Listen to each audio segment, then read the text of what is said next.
for more attendees to come.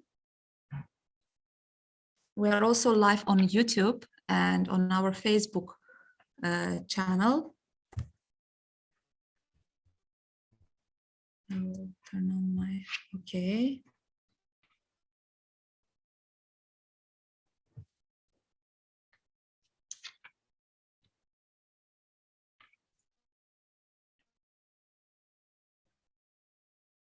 I think I can start already. Ladies and gentlemen, welcome to the third panel of the SME Forum.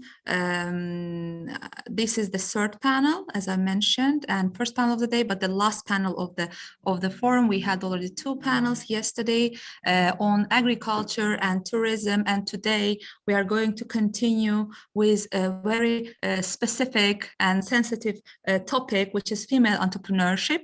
We gathered actually a very strong, talented and experienced ladies from Germany, from Azerbaijan, Belarus, Georgia, and Ukraine.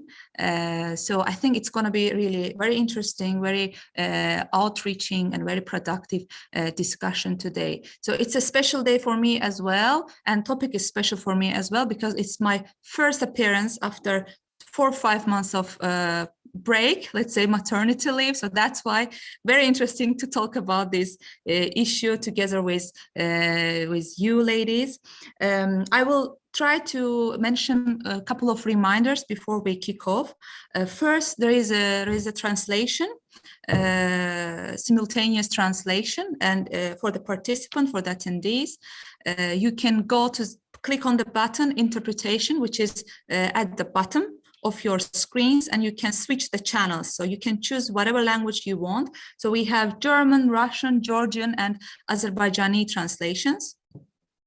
Second is about Q&A session. We're going to have Q&A session at the end of the panel. The panel itself is going to continue for around 45 minutes. We will try to actually cover very difficult topic only in 45 minutes. But at the end, we are the ladies are going to try to answer your questions, outstanding questions. But you can already start asking your question simultaneously. So whenever you have anything popping up, you can put your question there, and I will come back to you at the end of the session and try to address the panelists with your relevant question. What else? I think that's it, what I needed to mention. And at the end, following the panel, we're going to have a workshop, and the attendees are going to receive a separate link for the workshop via email. So you will have to log out from the panel at the end of the panel and log into another link to go to be directed to the workshop. So let's start. I think on the brink of International Women's Day, it's a very, very special panel to have it on the brink of International Women's Day and to gather you all to celebrate actually the power of women and to talk about the successes maybe that we have achieved in respective countries as women, and also still existing and still untapped potential for women leadership and women entrepreneurship. I'm not going to be too long because I know that we have really not that much time. So I will introduce our panelists first, and I will give the floor to them to add whatever they want to add or to start with their presentation. Let me introduce you Elisabeth Lenich first. She is joining us from Germany. She is the member of board, head of international affairs at Association of German Women Entrepreneurs. I have the information that Elisabeth was born in Britain, and since 25 years, she is settled down in Germany, and she is fluent in Germany, in French, and in Japanese, which is a very interesting fact for me. Also, she has 20 years of experience as an entrepreneur herself with her company, Legal GmbH, which is specialized in legal and financial translation. So I think, Elisabeth, a couple of words about your association, about your company, and about yourself, and then we will continue with our panelists briefly, and then we will go to the questions, please. Okay.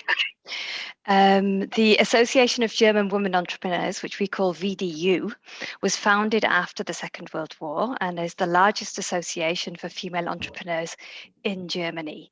Back in the 1950s, our founder was quoted saying, "I don't care if a man offers me his seat on the train, he should be offering me a seat on his supervisory board."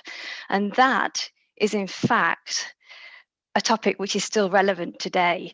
In fact, back then in the 1950s, the press stated that our association was simply a club for millionaires' wives and it would soon disappear from the business world. 65 years later, we're still here, we're still going strong, and we're representing 1,800 female entrepreneurs in Germany. We have a wide range of members, from very large, well-known chocolate manufacturers and rental car company owners to providers of professional services like myself, science and technology companies in the area of STEM, and of course also solo entrepreneurs. There are more and more solo entrepreneurs out there today. I don't actually know of any agricultural companies in our association, but of course we do have a few hotel owners and travel companies amongst us. So much to our association. To me, as Nigar said, I am British born, lived in Germany for good over 20 years now. Have my companies are based in Germany and in the UK. Yes, that's all I have to say for myself. Thank you. Thank you, Elizabeth. I will directly move to Tatiana Mikhailova.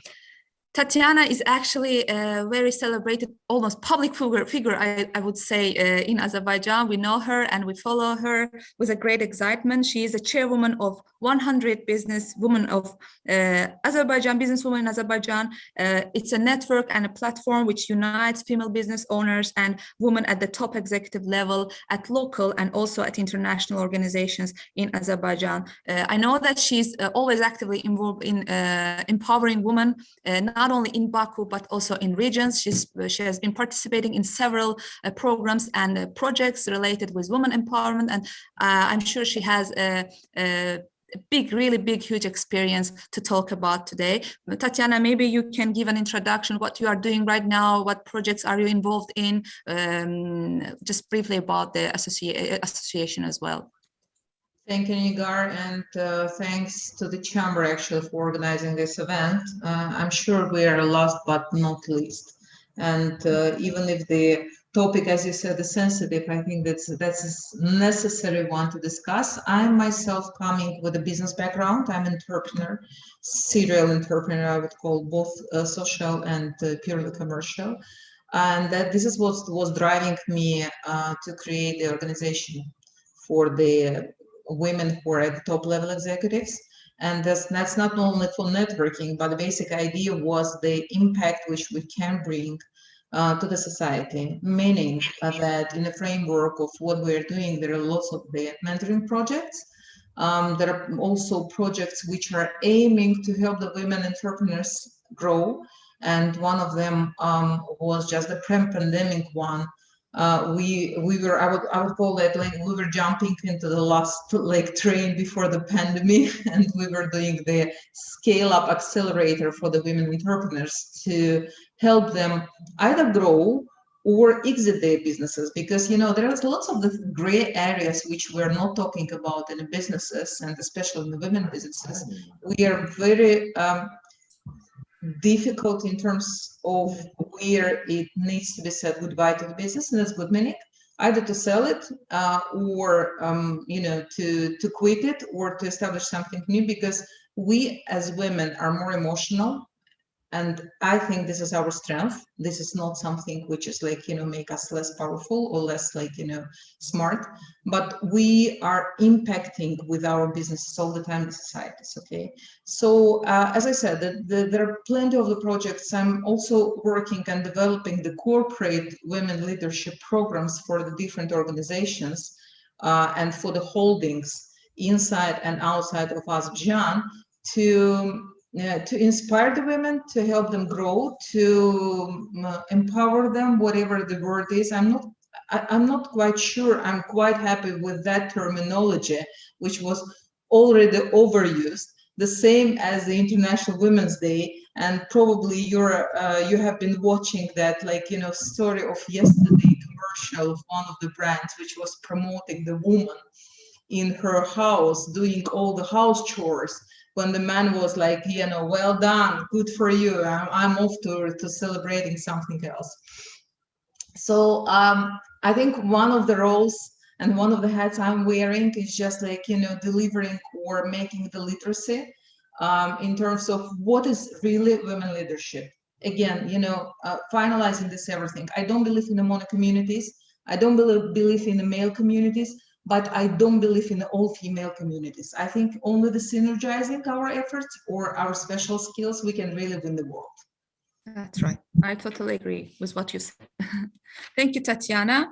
Let me continue with our colleague from Belarus, Yulia Malkova. She is a CEO and founder of Pro Women, and there is a really interesting story behind this platform. As she stated, back in 2015, Yulia decided basically to establish her own company and was looking for a platform where she can receive support from, but she couldn't find one, and she basically established her own platform to support women and to basically exchange information with our women, other women entrepreneurship. Yulia, I think I'm not going to go further because I want to give the floor to you so that you can talk about this platform, non-profit organization, and about yourself a little bit. Please. Добрый день, меня зовут Юлия Малькова, как уже представили. Юлия is not here. Слышно меня? Все в порядке? Да, мы слышим вас, пожалуйста. Окей. Я действительно уже 6-й год являюсь основательницей и директором некоммерческой организации, которая помогает женщинам зарабатывать больше. В первую очередь мы работаем с теми, кто хочет начать свой бизнес, потому что уже исследования, которые неоднократно проводились в Беларуси, говорят о том, что одна из причин, по которой женщины не начинают свой бизнес, это неуверенность в собственных силах. И через какие-то дополнительные знания и поддержку мы стараемся снять часть этой неуверенности для того, чтобы женщины все-таки доходили до старта собственного дела. Второе наше направление, с которым мы работаем, это развитие уже существующего бизнеса и придание ему какой-то большей устойчивости. И третий очень важный компонент – это репрезентация женщин в медиа и в публичном пространстве.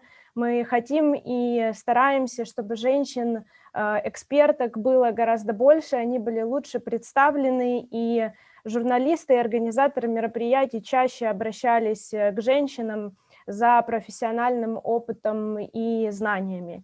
И для этого у нас есть база эксперток. Это инструмент, который позволяет напрямую сделать эксперток видимыми и напрямую связать их с журналистами и организаторами мероприятий. И, наверное, последнее такое знаковое событие: мы запустили собственную платформу для онлайн-курсов. Это бесплатные онлайн-курсы, которые мы делаем чаще всего в партнерстве с какими-то международными организациями. Они абсолютно бесплатные для женщин, которые хотят развиваться, развивать свой бизнес.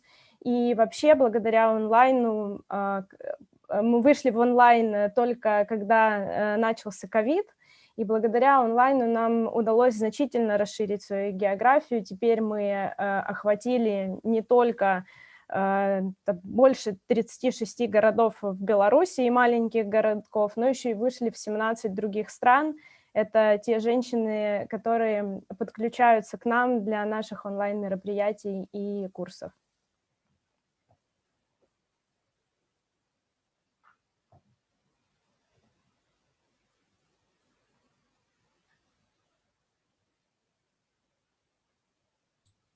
I will mute. Yeah, I'm unmute.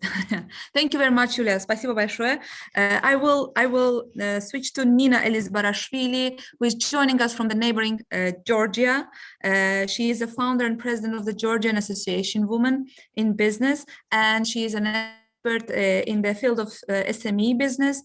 and has more than 10 years of experience in business incubation program. I think she has different hats, different tasks that I'm aware of, but I will leave the floor to you, Nino, to talk about it, to give us more details about the association and about your projects.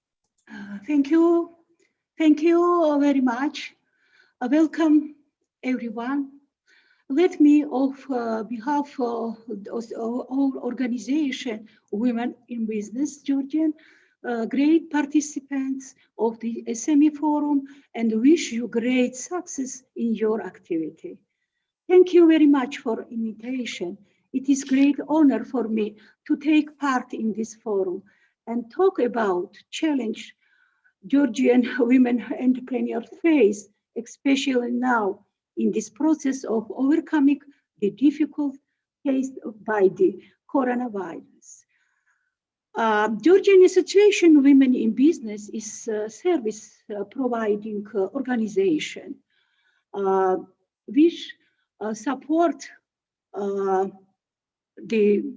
women's development, small and medium business, the involvement of women in entrepreneurship, work for economical empowerment of women, provision of business illegal education via consultation and training, and assistance in employment and self-employment.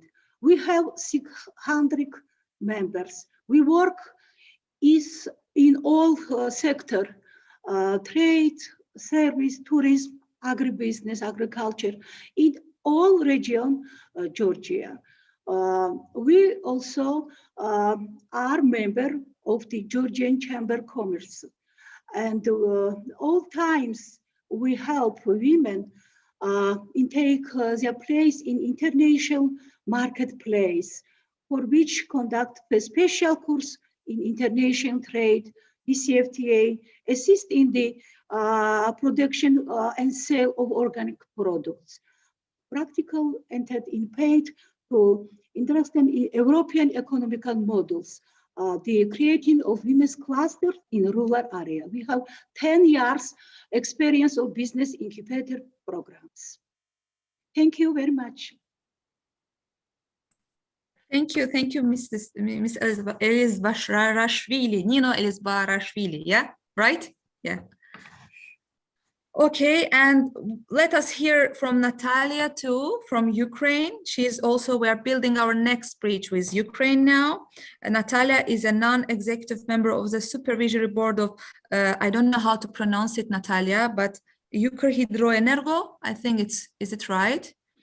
And she's also co-founder and member of the supervisory board of She Exports platform. This is also another NGO supporting women in their export activities in Ukraine. Natalia, the floor is yours. Thank you. It's a pleasure for me to joining all of you and pleasure to talk about women economic empowerment. I am a visionary and strategic consultant working in Ukraine. And as you already mentioned, founder of a number of NGOs, and most relevant to, and think tanks, and most relevant to our meeting is She Exports platform. She Export platform is women economic empowerment platform. We are working every day in order to have more successful women in Ukraine, in business, in politics, and in society. We started this, I called it movement, together with my co-founder Mariana Kaganyak when I was still working in the government of Ukraine. I was working for 3 years as a trade representative in Ukraine and deputy minister. So I saw that government needs to do more in terms of developing more successful business, women business in Ukraine. Basically, we are concentrating on 3 areas and 3 spheres of our work. First one, we call it information. So we provide women in Ukraine more information for them to be successful. The second one, it's inspiration. So we do a lot of work to inspire young women or to inspire just women to start their business or to move up in their career. And third one, we call it action. For action, it's we include here education and some other activities. What I would like to mention here, maybe just to share our experience. Recently, we did a big study or survey of Ukrainian business.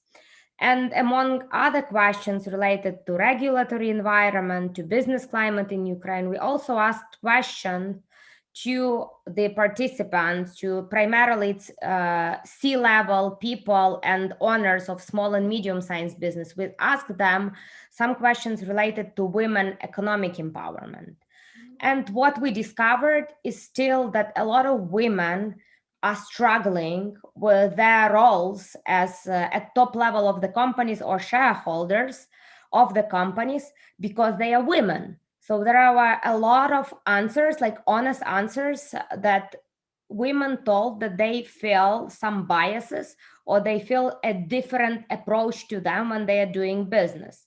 The second very important discovery out of this survey for me was that the number of men that recently changed their attitude toward women in business into more, I would say, reliable approach, or saying that the women are equal partners or they should be treated equally in business, increased much for the last year. So it shows that the trend is kind of positive and promising, but we need to work more. And we need to work more also in terms of bringing businesses and women in businesses from different countries together to talk, to potentially to do business and to build networks. Because sometimes women in Ukraine feel that, you know, it's only their problems. Like in other part of the world, the situation is much better, especially in the European Union, in other jurisdiction or progressive countries like US or Canada. But unfortunately or fortunately, although we see that the situation is improving, COVID-19 brought all of us, women, in business, in politics, and in society, like 40 or 30 years back, because all of us are working, I call it like have the third job now, because they have like one job, which is like their job or business.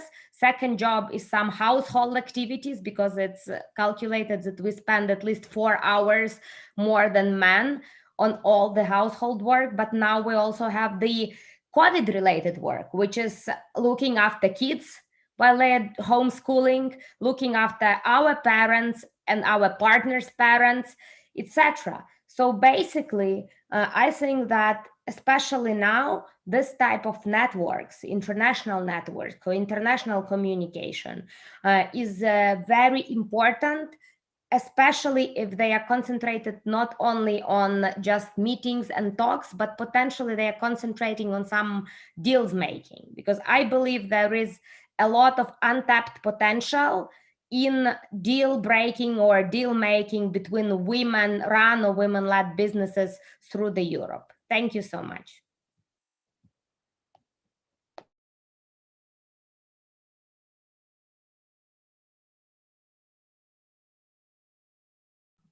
Nigar, can you please unmute yourself? Yeah. I'm really not fit yet. I can feel that.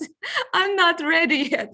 Well, I think it's going to come slowly. Well, Natalia, thank you very much. I think you basically already answered my question. Like my first question would be then the challenges. We wanted to talk about the hurdles and problems that female entrepreneurs are facing in all these respective countries. We know that 2020 was, as Natalia already mentioned, very challenging.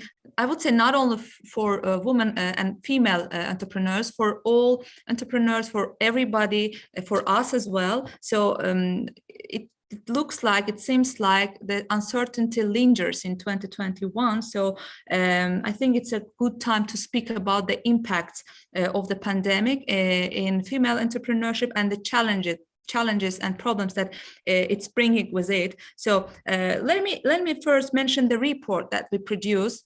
The ones who attended the panels yesterday, Tobias made a really brief and very concrete presentation and introduction to the report produced by AHK Azerbaijan, together with our colleagues from the respective countries, for 3 other Eastern European countries. I'm not going to go into details because he mentioned already all the details about the tourism and agro part of the report, but there is a specific section dedicated to the female entrepreneurship.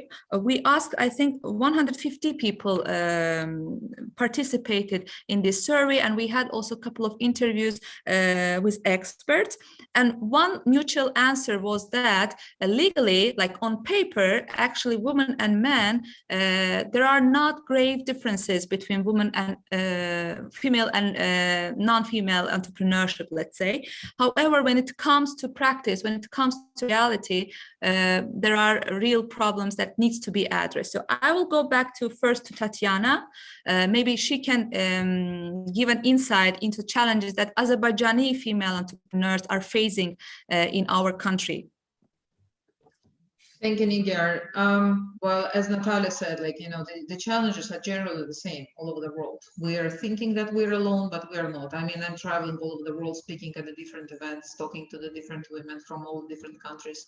Yes, there are minor differences, maybe in the culture, maybe in the legal system, but basically the challenges are the same. And trust me, the biggest one is not probably even overcoming the barriers of the gender parity or the gender balance, but for women to believe in the first instance that they can do something.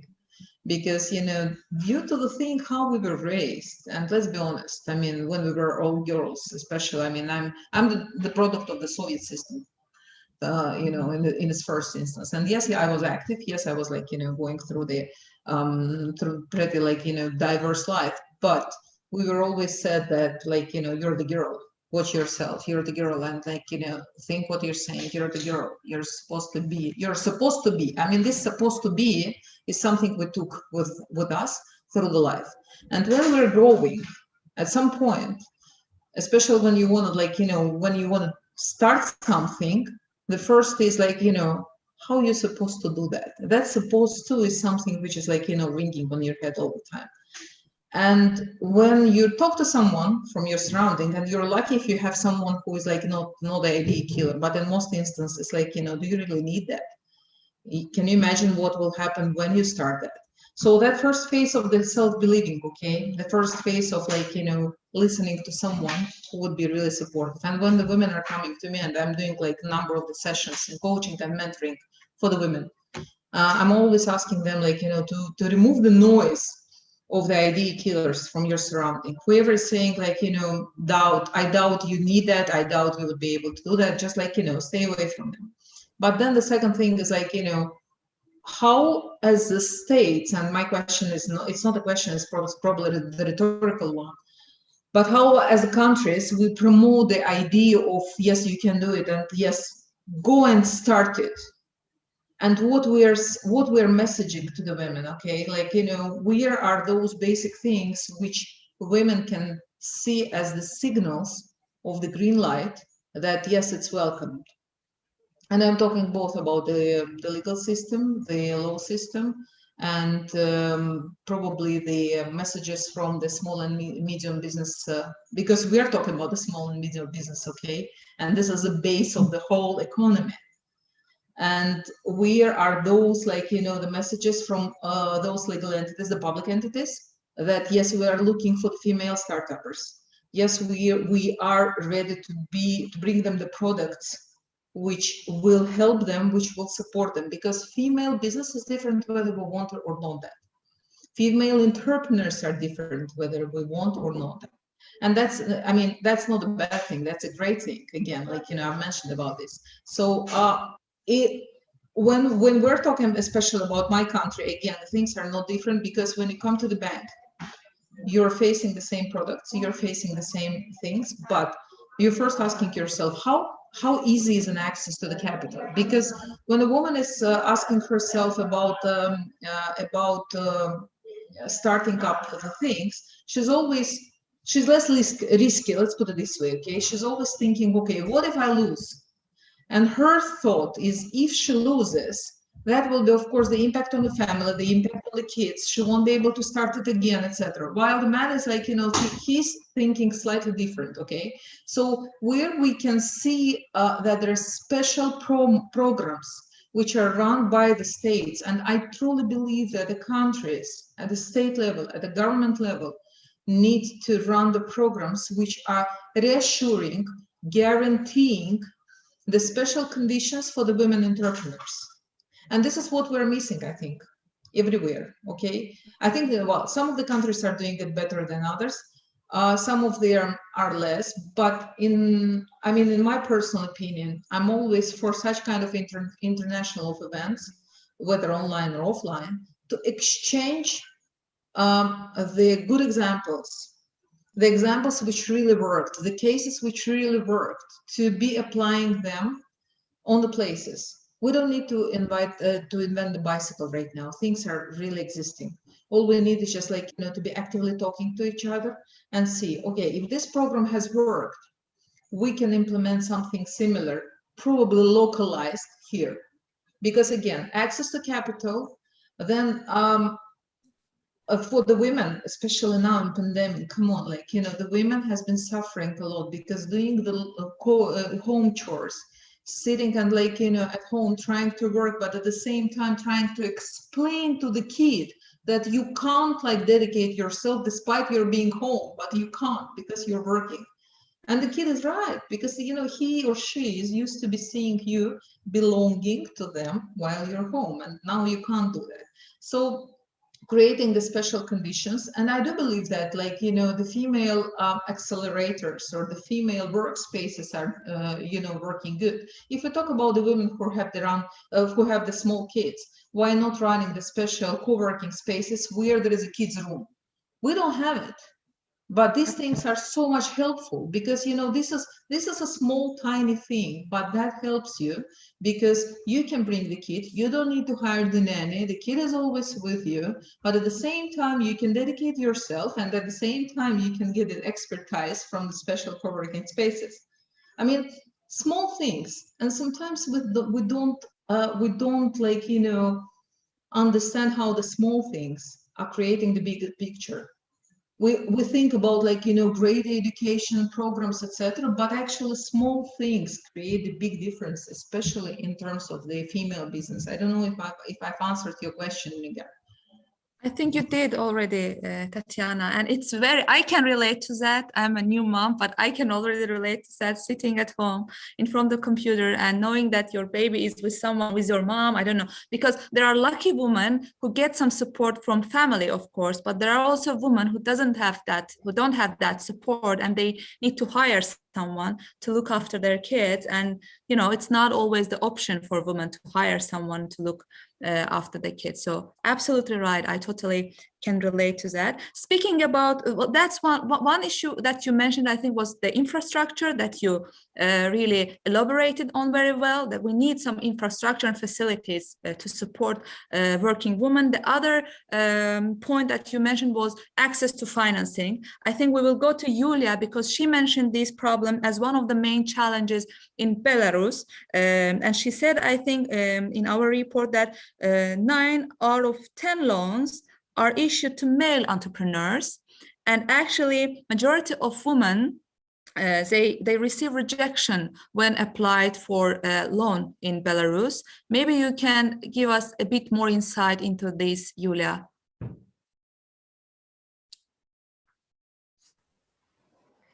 Спасибо. Да, я начну тогда с вопросов финансирования. Действительно, эта цифра от ЕБРР о том, что 9 из 10 кредитов на развитие бизнеса дают мужчинам, предпринимателям. И здесь есть несколько важных аспектов. Во-первых, из этого исследования дальше, позже, уже после ЕБРР, было еще одно исследование, которое затрагивало вопросы финансирования бизнеса. И на данный момент непонятно, какая главная причина этого. То есть есть несколько гипотез, несколько вариантов, почему так происходит. Первое – это потому, что женщины сами меньше подают заявок на финансирование.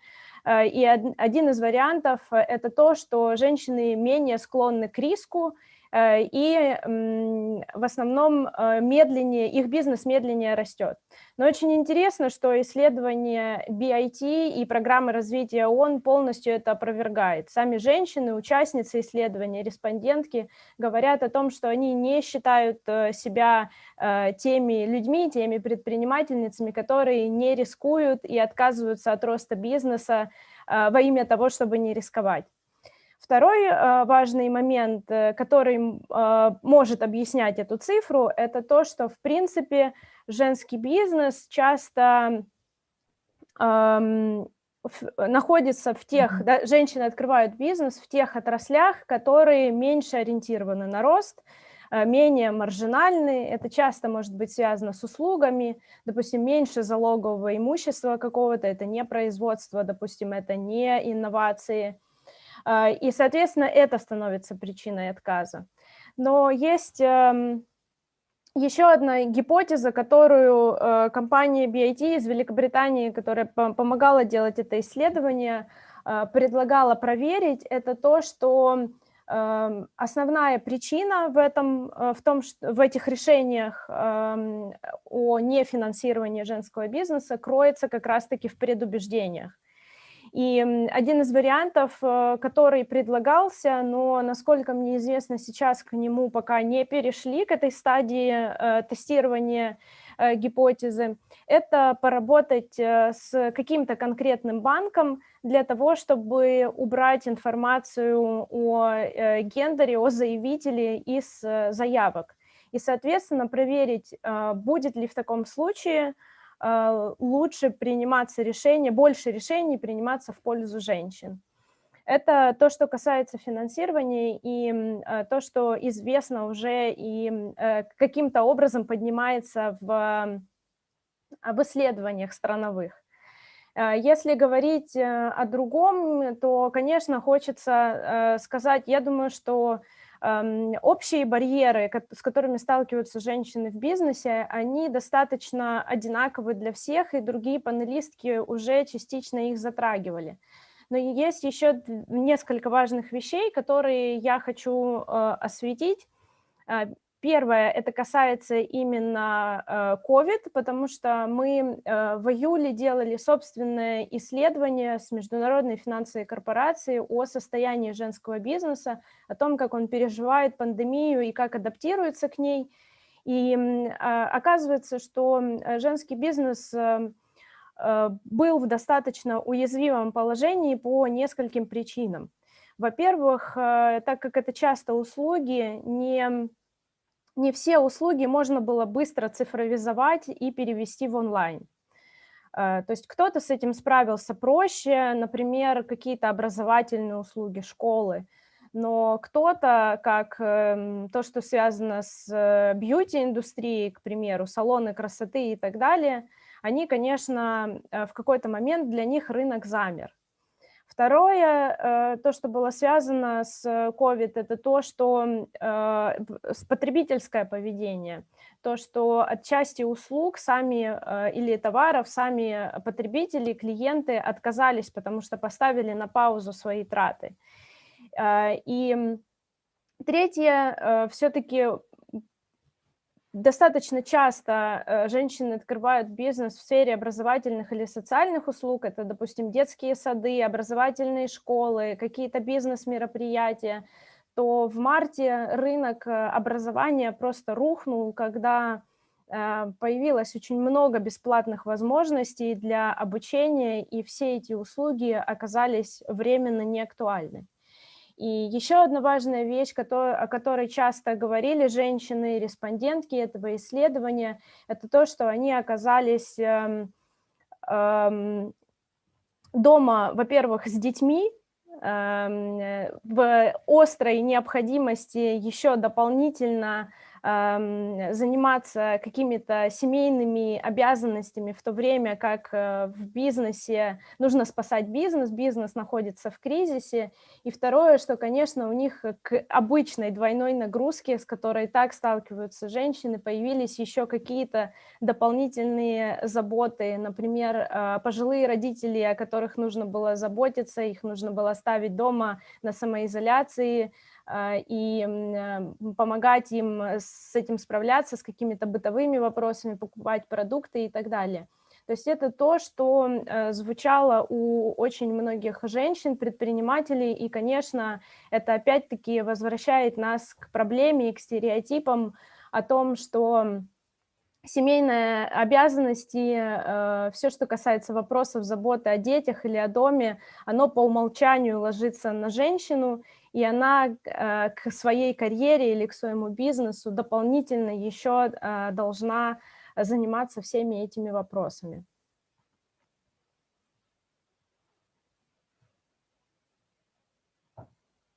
Спасибо большое, Юля, за ваше мнение.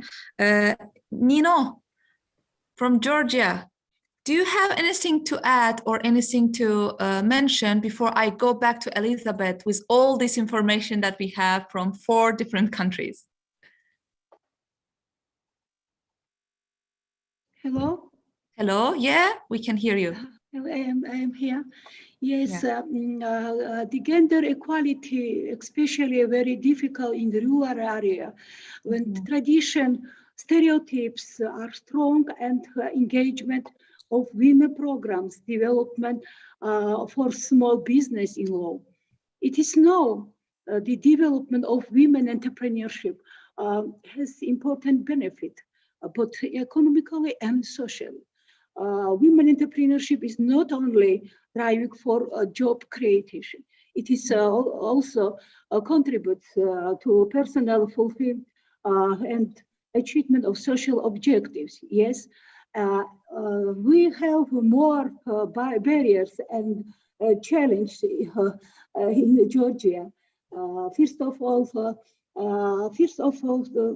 this is very, very big problem. Development of women entrepreneurs in the region, lack of management, business and technical skills. Also, it is creating confidential necessary to start business, access to finance resource, small capital, loan, investment in SME. Also, it is a very big problem from providing export production. We lack of more mentors and advisors, have limited access to technology and access to business network. But in this moment, all our organization have small project for the product processors, dry food women entrepreneurship. But we have a problem from food technologies. But this is not only a problem my organization. One biggest challenges faced by food processors, including dry food producers, is lack of qualified food technologies. It will be great. Maybe German organization will be available to assist youth in this regard. We need help from German organization, German Chamber, and Azerbaijan and East partnership countries. Maybe. Thank you. Yes. Thank you, Nino. Thank you very much for enlightening us about Georgia. So, Elizabeth, are you ready? We have all the information from 4 different countries for you. Basically, more or less, as you already witnessed, the problems are similar and same. Work-life balance, working mom infrastructure, lack of infrastructure for those, access to financing, access to technology, trainings, education, and actually right role models in the society for women leaders, for female entrepreneurs. I would love to hear your experience from Germany, and maybe you can also give us some best practices where your association were successful, and how can Germany also assist and support Eastern Partnership lands in improving and developing the conditions for female entrepreneurs? Okay. First of all, the challenges in Germany are very similar to the challenges you've all mentioned today, the access to finance for female companies, etc. That's all very similar. And we still, for example, only have one listed company in Germany on the DAX index that has 30% women on its management board. So we do have similar problems. What's the saying? All that glitters is not gold, or all that's gold does not glitter, or something like that. So what we all need, and the same for us is the same for you, and maybe we can provide it for each other, is we need more role models, and that's something that our association is really working hard on. So our mission as an association is not only to provide networking for female entrepreneurs at a local, national and international level, but also to be a political voice for female entrepreneurs to local and national governments. We're loud and we expect politicians to hear what we say. One of the programs we have in Germany is called Women on Boards, and it's where we teach women the skills that they need to work on a management board, and we have a database of suitable women for board work, which companies can gain access to.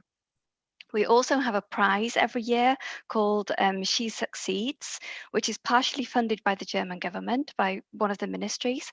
And the award honors women who have completed a successful business handover from one generation to the next. So that also acts as a role model. When Corona struck last year, of course, VDU was very quick to act and set up a special area on its website with information about the various Corona aids that were available from the government. We provided webinars and digital forums, and we tried to help our members who, of course, a lot of whom were very, very hard struck by Corona, and we had to help, and we helped them to, or they were busy reorganizing their companies, going more in digitalization, etc. And we were able to provide support in certain areas there. Our president is a voice that is heard in political circles in Germany, and we're proud that our requests and demands have in part been heard and implemented by the government. If I look towards the international side, which is the side that will be very interesting for you, I think, I'd like to tell you about one of our projects that we do. We cooperate with a lot of different associations around the world to add value for our members. We're currently, for example, we're partnering with the British Chamber of Commerce in Germany. We offer Brexit broadcasts informing our members and other entrepreneurs on all aspects of the implications post-Brexit. For people who do business with British companies. We also have a cooperation with the American Chamber of Commerce, AmCham, and with the China-Brücke, which is the bridge to China, and we support our members there with the business relationships in China. One of the most successful and best practice examples that I can give you today is a successful long-term cooperation which we've had over the last 5 years in the MENA region, so Middle East and North Africa. We have 4 business women associations in Algeria, Tunisia, Egypt, and Lebanon. The project is financed partly by one of the German ministries. And we offer the expertise of our members to support the associations in the MENA region. For example, one of the best things we've implemented up to date is a platform called womeninbusiness-MENA.com, where it's a bit like a mini female LinkedIn version, where we have success stories on there, and every entrepreneur can show her business there, and it's hoping to bring us all together. We have done peer-to-peer programs.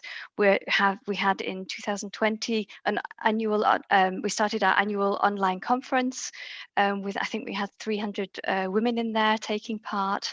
And once a year, the Egyptian Association hosts an annual conference in Cairo, which we attend. And in 2020, we had a delegation of 25 VDU members who travelled with me, and that was a wealth of exchange with over 140 attendants over 20 countries. So we've been joining forces with these 4 associations in the MENA region for the last 5 years to support each other, and we learn as much as they learn from us. So it's a very, very important thing is to believe. We're just firm believers in supporting each other, cooperating on an equal footing, female entrepreneur to female entrepreneur, forming collaborations and talking about role models is a great way to increase visibility on both sides. We always learn from each other, and we'd be more than happy to cooperate with the associations here today. Okay. Well, as we see, as Dali once said, have no fear of perfection, because you will never reach perfection. So we are still having, although, you know, we always compare, we always, let's say, seek to achieve developed countries like Germany, like USA, like Canada, etc. It was mentioned before by our panelists as well. You just mentioned that the situation is not perfect, still not perfect, even in Germany, let's say. I would like to ask our speakers, panelists, if they have any questions or any points to raise and to discuss with Elizabeth. Feel free to do so. If not, then I will go directly into questions that we received from audience, and maybe that will ignite another discussion, yeah? Okay, I will ask the first question then. The first question that I choose is to our speaker from Ukraine, Natalia, it's to you. Which business sectors now are seeing growth in women entrepreneurships? And are there any activity in eco-friendly farming or IT development systems in Ukraine? So what are the trendy businesses for women entrepreneurs? Thank you for your question. I think that unfortunately, because of COVID-19, we are lucky not to see a decline of the women businesses. I mean, the number of the businesses that shown growth last year, and based on the surveys that we did, we haven't seen that a lot of businesses actually grown. So I think that in terms of the trendy business, what our organization is doing, our organization is trying to promote the idea that there is no women business or there is no women attractive business. What we are saying and what we are promoting, any business should be open for women. And actually any position or any opening should be open for women. What we've seen that COVID-19 actually affected a lot the servicing industry. And as this industry is generally known as being employed or owned by women, it actually hit hard. A lot of women and a lot of women businesses in Ukraine. We do not know when it will recover, but what we've seen that, and that our survey proved it, that a lot of businesses that actually invested in digitalization or going online, they survived COVID-19 crisis much better than the businesses that have not gone through digitalization or that have not gone through the this e-commerce process.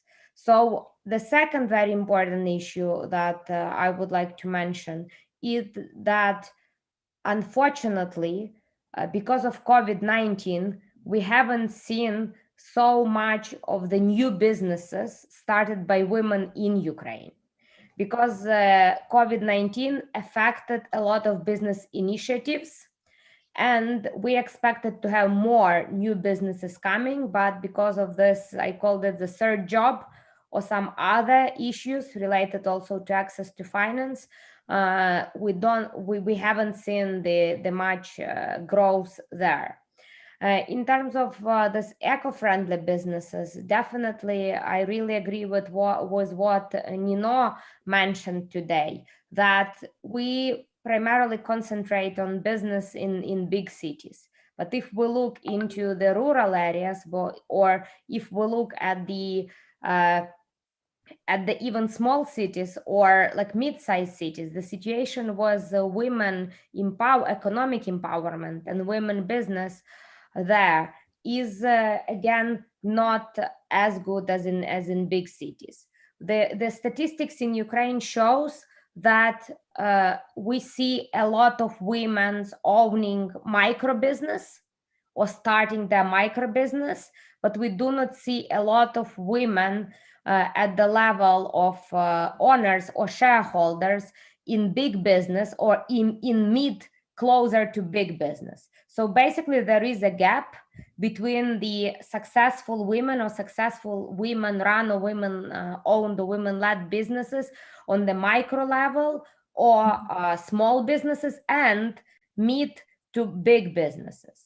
And that's kind of a thing that we need to tackle and to work more. In terms of eco agriculture or all these issues related to ecotourism, I think that women in Ukraine are very active in all the issues related to sustainable business, or the business that is tackling issues of sustainability, ecological friendly, recycle. I think that it goes natural from the one side, and I agree with what Tatiana said today, that we need all to accept that women and men are different in some way. And women are more likely to think about issues related to, life of their kids, like life of their country, etc. And therefore, we see that more and more Ukrainian women are tackling the issue of sustainability. We've seen recently the amazing trend in Ukrainian fashion. A lot of brands are now producing sustainable apparel and shoes. Moreover, we've seen that a lot. We've seen that emerging businesses that were founded only to produce sustainable goods. So the trend is growing in Ukraine, and I think that COVID-19 also pushed this trend up a bit, because now all of us are thinking about our health and also about environment, and all this pushes forward all the businesses related to sustainability, ecological friendly, and what is most important, internal tourism. So internal tourism was a big discovery in Ukraine, and we call it local tourism. You cannot travel far away, but you can go somewhere for a day or for the weekend. So, and we've seen that a number of businesses in this sector emerged, and some of them, especially when it's like a home run or family run business, are run and owned by women in Ukraine. Thank you very much. I think, Leila, we answered your question. There is one more question from Leila for Nino about Georgia. How active Georgian women are in establishing their own businesses. And she gave us some statistics during the pandemic. They suggest that women in Georgia are now much more active in Tbilisi to register their businesses and to establish online sales. For example, homemade, I would say handmade kids wear. Yes, of course. With this answer, I am speaking Russian. Yeah, Georgian. And Georgian. Leila, we have translation. This translator. Yes, switch the channel, Leila, from the interpretation. From Leila, Exactly. Yes. Leila, ჩემო კარგო, რა თქმა უნდა, უკანასკნელი პერიოდის, როგორც გვიჩვენებს უკანასკნელი პერიოდი,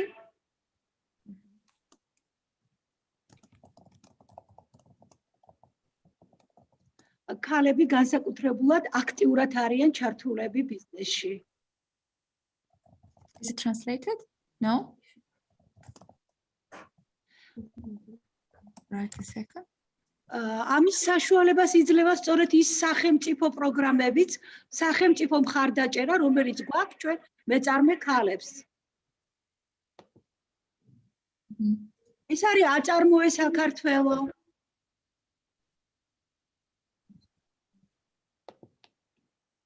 არის სოფლის მეურნეობის კუთხით წარმართული შეღავათიანი კრედიტები.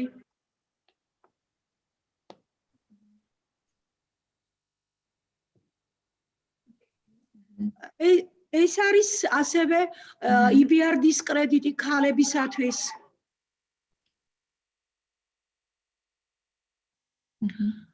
რომლითაც სარგებლობენ დღეს ქალები, მაგრამ დამეთანხმები,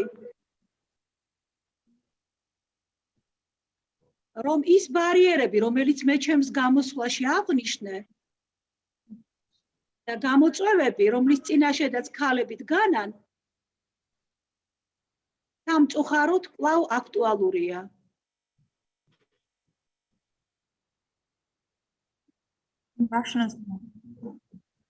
და რაც შეეხება პანდემიის გამო, ძალიან ბევრი მეწარმე ქალი დაზარალდა. შეჩერდა თითქმის წარმოებები ქალთა მიერ მართული.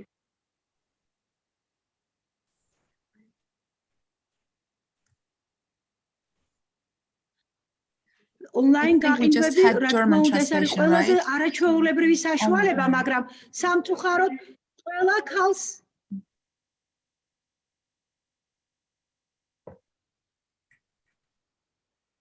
ხელი არ მიუწვდება ციფრულ ტექნოლოგიებზე.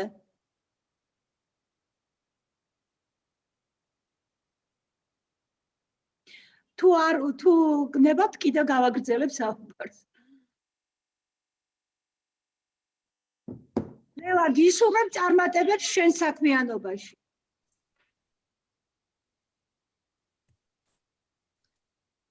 Thank you very much, Nino. I think we, from Georgian, we can translate only to German. So it was Georgian-German translation.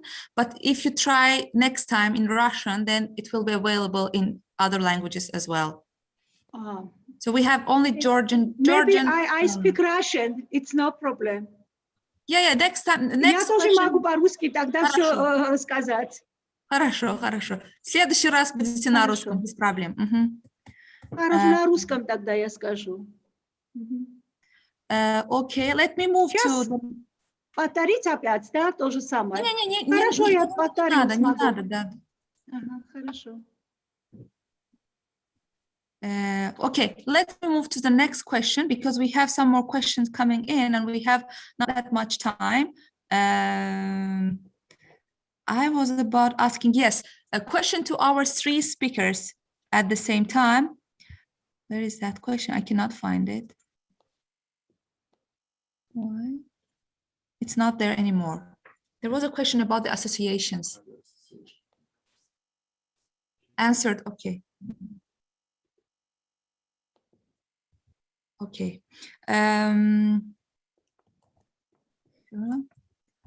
What else do we have here? Just a second. Okay. Question to Elizabeth from Rusudan.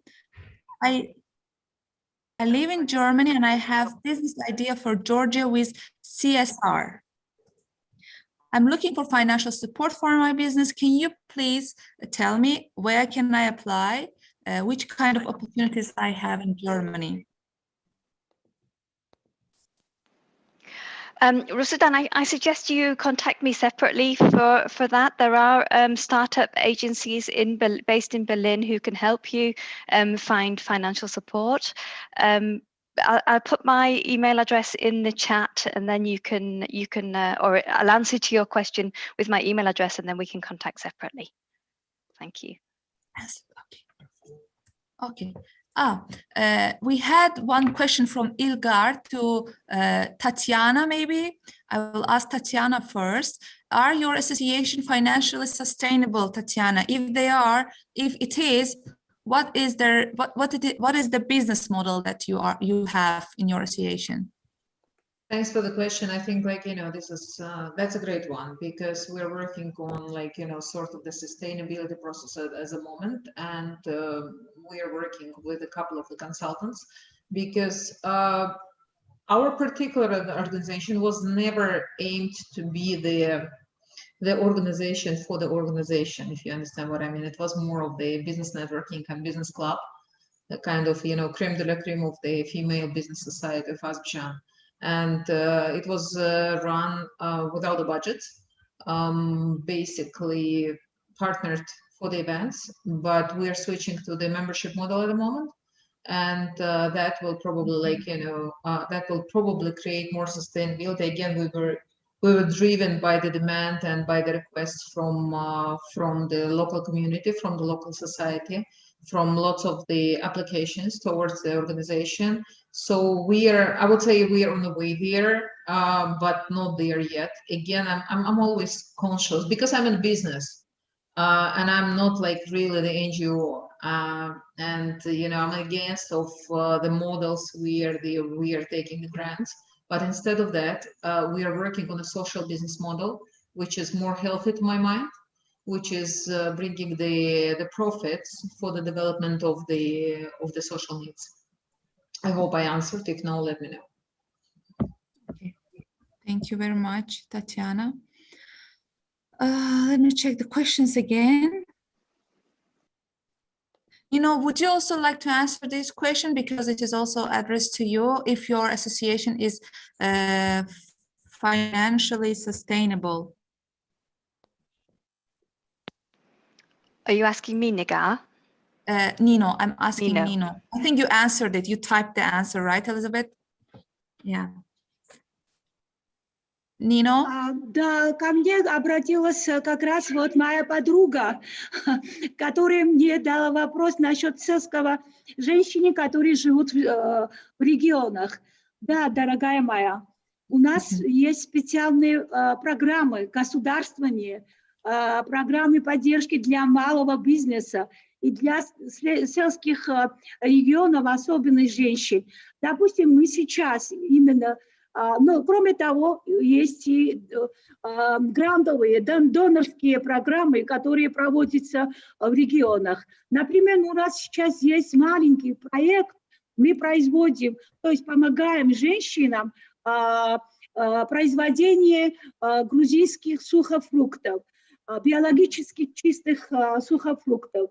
Помогаем в маркетинге, помогаем не только в продаже, но и создании экологического чистого продукта. Поэтому когда я выступила, как раз сказала, что у нас нет специалистов, таких специалистов, технологов. И для нас очень было бы полезно, если наши друзья из других стран помогли или практически, то есть отправили в Грузию таких технологов, которые нам помогали бы.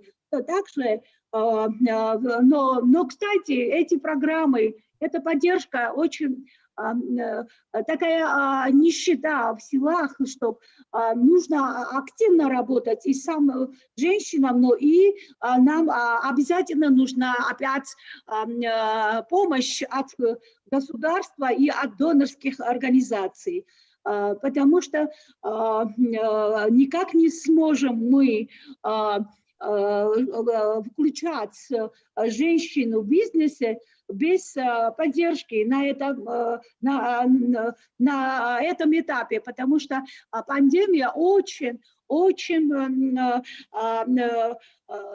подействовала как раз на женской социально-экономической жизнь. И поэтому нам всем нужно вместе работать. Надо создать нетворк, чтобы мы, женщины-предприниматели из разных стран, помогали друг другу, обменялись опытом, чтобы мы смогли не только теоретически, но и практически оказать друг другу помощь. И как раз вот самые без практик, так сказать, и менторшип нужно нам обязательно, чтобы мы смогли как-то выжить от такой ситуации, которая у нас в странах. Согласна, Нина. Спасибо большое вам. Еще один у нас вопрос такой был, может, вы ответите и на него. Является ли ваша ассоциация финансово устойчивой? Есть финансово устойчивые, потому что мы не работаем, то есть мы не ищем только гранты и не ищем только доноры, мы ищем разные ресурсы, чтобы мы сами смогли выжить, так сказать, мы сами стали sustainable, потому что у нас есть специальные курсы, профессиональные курсы, где могут студенты, местное население обратиться к нам. Но это все платно, платные профессиональные курсы. Курсы стилиста, курсы разные по разным профессиям у нас. Кроме того, у нас есть маленькие тоже производства, маленькое производство, как швейное производство. Есть у нас тоже дистант-лернинг программы сейчас именно, которые платные. И вот и наш бизнес-инкубатор тоже вот, проводит разные тренинги.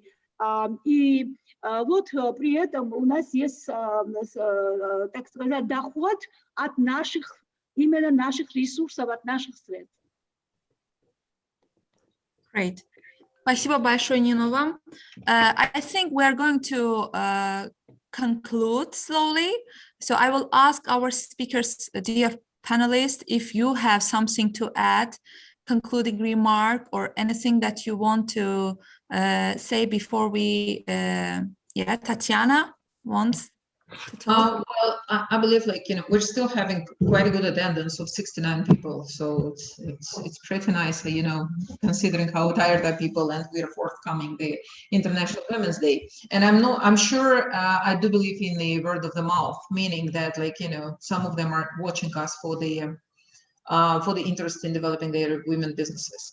The thing I always keep saying in any conferences, any sessions is, like, there is no better friend to the woman rather than the woman, and there is no worse enemy rather than the woman, herself.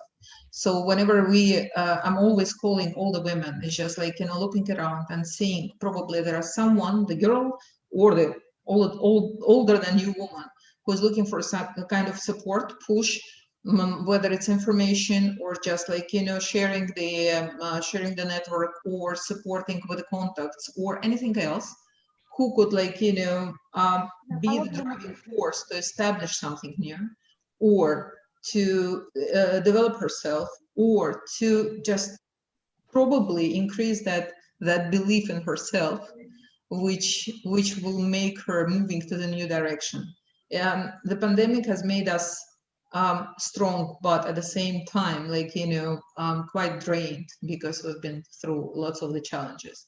But at the same time, I do believe that it will be, I hope it will be easier right now for the women to start their businesses, whether it's online, offline, to switch their business, to diversify. So if you're one of those who really want to start something, I'm available on all the social networks, like, for the purpose of mentoring at any time.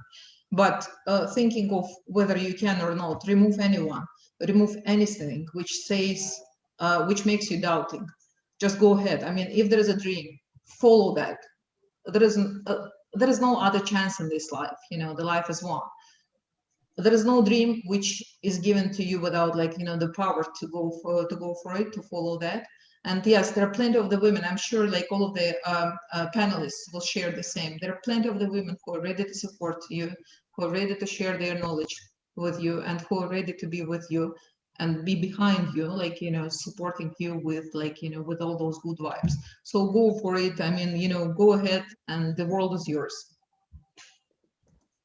Great final speech, Tatiana. Very motivational, very inspirational. Thank you very much. Anybody else who wants to add something? Natalia, Yulia, Elizabeth, I will. Yeah. Go ahead. I just want to say, as Tatiana said, follow your dreams. If you have a dream, go for it. We're all in this together. Contact, I'm sure I can speak for everybody on the panel today. Contact us if you have any questions, and we're there to support you. Our associations are there to support you. Let's make sure that this world becomes more female in the business world. And I hope you enjoy the workshop this afternoon on courageous leadership. That's going to be fantastic. Natalia?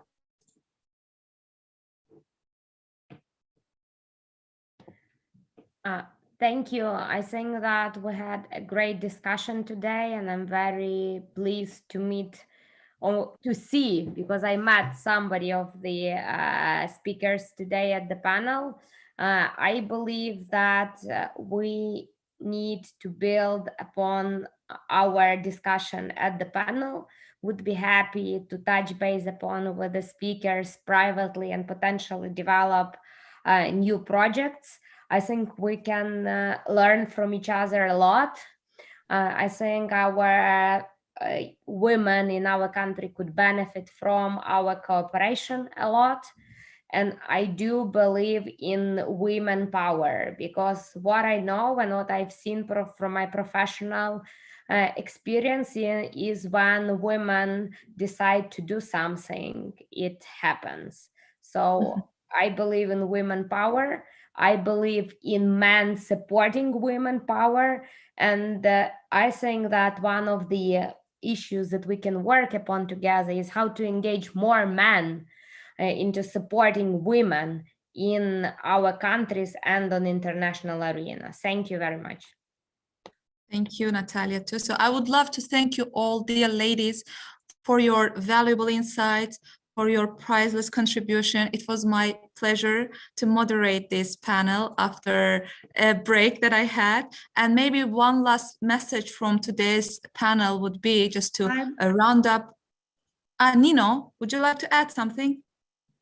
Да, я бы хотела тоже добавить. Пожалуйста. Building brick between family leader from Germany and Eastern Partnership countries will be directed to support each other and provide their collection knowledge to make something bigger and better. In the end, I would like to wish you happy International Women's Day. Congratulations. Great. Thank you, Nino. Thank you very much for mentioning it again, for reminding us. So one last message again from all us ladies, I would say it's important that women understand the obstacles that lie in front of them. It's just as important that they know these obstacles are not insurmountable. So that not only can they find a way to overcome the hurdles, the problems, but that they can remove those obstacles for those who will come after them, just like you ladies did, you great women did for the generation that are following you. Thank you very much for being here today with me and for productive, useful, and interactive discussion. I think if our Eastern Partnership, the colleagues from the countries will have any question, they can always address them to Elizabeth. We will probably exchange our contact details. So, right, Fabian? Yeah. There is one man who is supporting us today, by the way, Fabian, our technical support. Again, I just repeat what Nino said. Happy International Upcoming Women's Day. Of course, we are for celebrating women every day, not only one day, but still, yeah, at least one day we can enjoy ourselves. Next, I have to mention one thing. We will post the workshop link in chat and then change the room for the upcoming workshop. In how many minutes? In 12 minutes, we will be back in a different link to start off the workshop. Thank you very much again, everybody who participated, for your questions. And thank you very much, ladies, for your contribution. Bye-bye.